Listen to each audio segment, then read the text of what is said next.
The pain I feel is too immense to describe, and the losing of the love of my life by my own doing is far too great a weight of guilt to bear. Each day that goes by, I miss the touch of her flesh, the softness of her hair, the silk of her gown, and thus I have come to the conclusion it is best to end my pain.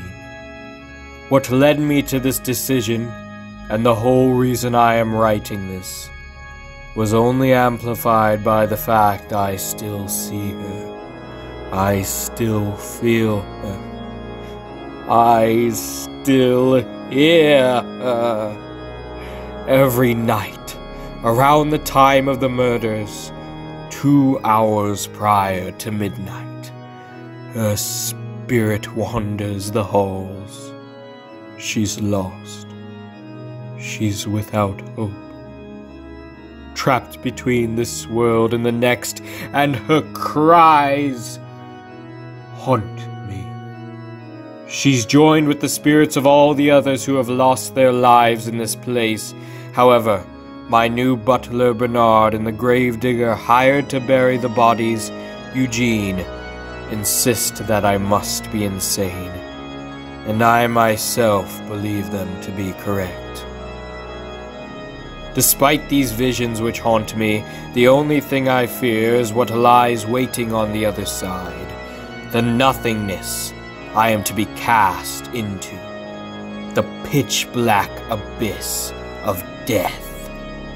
Though I believe to see the spirit of Emily, I am a firm believer there is no life after death, and thus my journey ends here.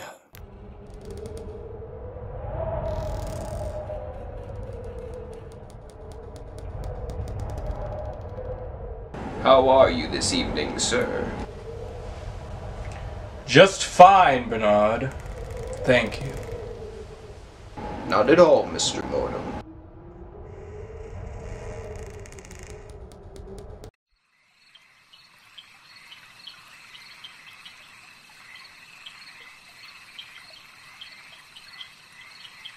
Who's there?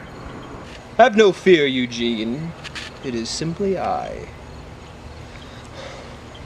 It's simply dreadful out. Please, come warm yourself by my candelabra. You know, they say this place is haunted. I've yet to hear anything myself. Have you? Oh, I've seen the spirits of the dead walking and floating above the ground, but that's not my job. No, sir. I put the bodies under the ground. So you've really seen something? A spirit or two, or I believe it to be so. Oh, I could have sworn just the other night I saw a girl with no head over yonder, floating over that grave. And whose grave might that be? That one over there is the third body, the unknown one. Why is it that that body happens to be unknown? All the other bodies were found with their heads, but not that one. I'd say there's something rather peculiar about the whole thing. I say we've got a mystery on our hands for sure. It's not so much of a mystery if you know who done it. You know? Ain't it just a little suspicious to you that all the bodies were found hidden within the mansion, all with no heads? Why, Victor's the only one who'd have reason to kill him, too. His wife, Emily, was loved by nearly everyone in town, and his butler scarcely left the mansion. But, heavens, why would he murder his own wife? Weren't they supposed to be married only a few moons ago? That right there, that's a classic murder case if I ever seen one.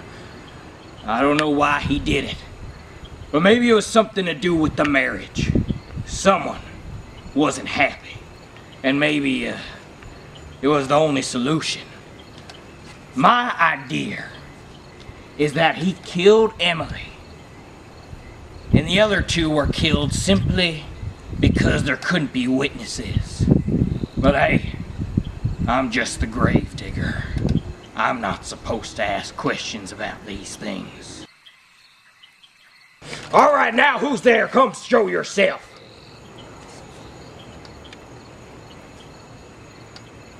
Perhaps I should go fetch Mr. Mortem. Don't even think about it. He cannot be trusted. It was probably just the wind. Just stay right here. I didn't want to have to kill others. But if they're catching on, what shall I do? I don't have a choice. You must kill them, Victor. You must.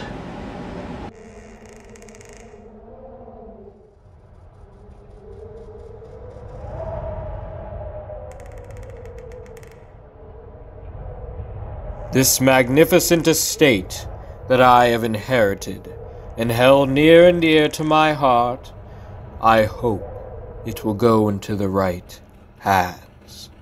I want what is best for the Mortem Manor, as it is all I had left in my last moments of life. And I want for whoever claims the rights to this gorgeous mansion to treat her well. Let there be no more tears or even blood shed amongst these walls.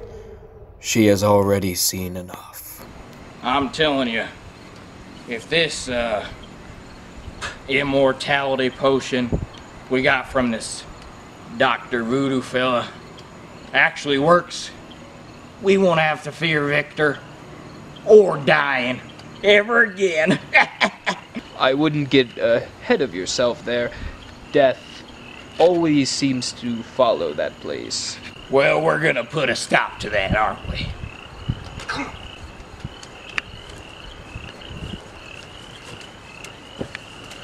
Emily, my love,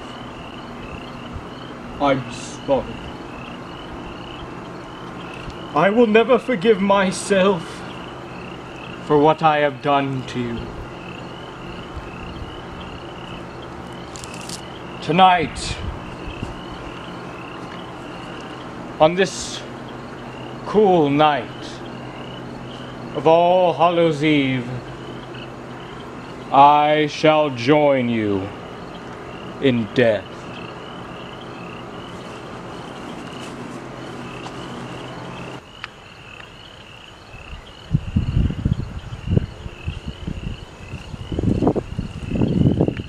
What did I tell you? Now, I suggest we head out of here. Tell the law what we found out before we lose our heads too.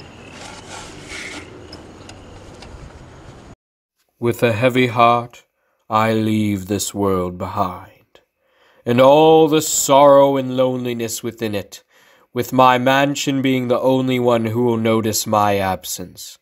But even she shall not shed a tear over the loss of my life, a wasted life, finally to be laid rest forevermore. Victor Tuaire Mortem. Hundreds of years have passed since the story you have just witnessed took place. Long after this event, the rest of the horrific events which took place in the town of Nightmare would unfold over the next few centuries, beginning with Stephen Hex purchasing my mansion, which would then cause more murders to take place within these walls on the Halloween night of 1857, only increasing the amount of lost souls left to wander these halls. As the town continued on, the misfortune which took hold of it never got better, and finally, hundreds of years later, in the place where it all began, this mansion, the Mortem Manor, is where it will all end. Tonight, on October 31st, 2021, we are holding our last ever ghostly ball in the mansion, where we are inviting living mortals to join us for a swinging wake. After tonight, the Mortem Manor will end, and along with it, this story you have witnessed for 10 years, but has all been taking place for centuries. The story of the town of Nightmare, the story of all this misfortune, ends with the mansion. This is Nightmare House 2021, the Mortem Manor, and tonight, the mansion reveals its secrets to you, guided by yours truly, your host, your ghost host, Victor Queer Mortem.